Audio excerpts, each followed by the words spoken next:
नमस्कार। बस्तर सियान में एक बार फिर आपका स्वागत है। आपको मालूम होगा कि हमारे जो प्रदेश प्रभारी थे पूनिया जी, उनके नेतृत्व में कांग्रेस ने कुछ चुनाव जीते। छत्तीसगढ़ में भी उनके नेतृत्व में कांग्रेस ने भारी सफलता पाई है। अब हाल ही में ऐसा हुआ कि पूनिया जी को एकदम से ही हटा दिया गया पद से। प्रभारी अब नहीं है वो, उनकी जगह पर कोई और है। अब कौन है और ये प्रभारी बदलने के पीछे कांग्रेस की क्या रणनीति रही है, इसके बारे में थोड़ा सा गिरीश से हम चर्चा करते हैं। गिरीश थोड़ा दूर है, आइए थोड़ा नज़दीक आते हैं। गिरीश मुस्कुराइए, आप कैमरे के सामने हैं। अच्छा, एक बार फिर से राजनीतिक बड़ा उठापटक हो गया है। पूनिया जी अपने पद पर नहीं रहे, उन्हें हटा दिया गया है। आप किस नज़र से देखते हैं? कांग्रेस के आला कमान को यह पसंद नहीं आया कि चुनाव परिणाम तक का भी इंतजार करते और चुनाव होते ही पीएल पूनिया को प्रदेश प्रभारी से हटा करके कुमारी शैलजा को जिम्मेदारी दी गई।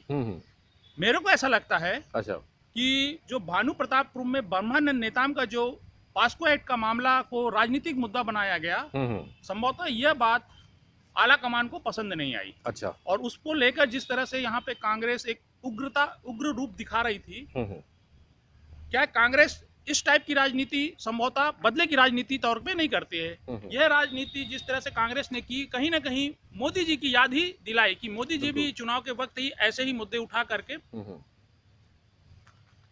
विपक्षी दलों को घेरते हैं। नहीं, असल में ये कांग्रेस की बात नहीं है, ये बीजेपी में भी अक्सर ऐसा होता है। हाल ही में बीजेपी ने भी अपने प्रदेश अध्यक्ष बदल दिए थे।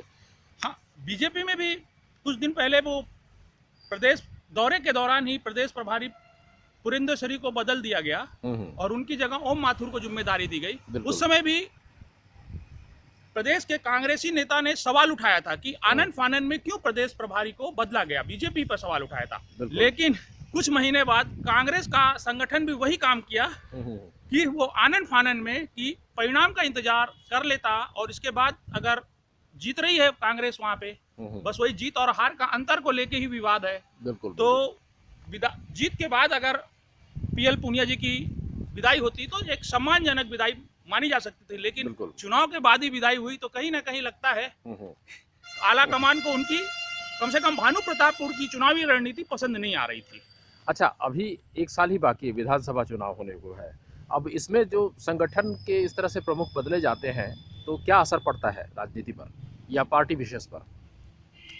जो अभी इसमें क्या है कि जो गुटबाजी रहती है और अपने अपने नेताओं को लंबे समय से अपने संगठन में बने रहते हैं तो वो अपने नेताओं को कब्जा कर लेते हैं या उन्हीं के हिसाब से चलती है पार्टी, और टिकट को भी देने में भी वो अपने चहेते को ही टिकट देने की कोशिश करते हैं। तो ये कुमारी शैलजा को जिम्मेदारी दी गई है तो निश्चित ही जो पीएल पूनिया जी की साथ जो साठगांठ रही होगी प्रदेश संगठन में, जिन नेताओं की भी रही होगी, वो कम से कम टूट गई। और ये चुनाव की साल ही हो रहा है तो अब वो संगठन और जिम्मेदारी अपने चहेतों को दिलाने के लिए जो साठगांठ होनी चाहिए उसमें समय लगेगा। तो इसलिए वो उतनी मजबूती से अपना दावा नहीं रख पाएंगे जितना जब पुराने प्रदेश प्रभारी रहते उसमें रख सकते थे। चलिए, ये संगठन के बदलने का सिलसिला तो चला गया है, अब चला आ रहा है।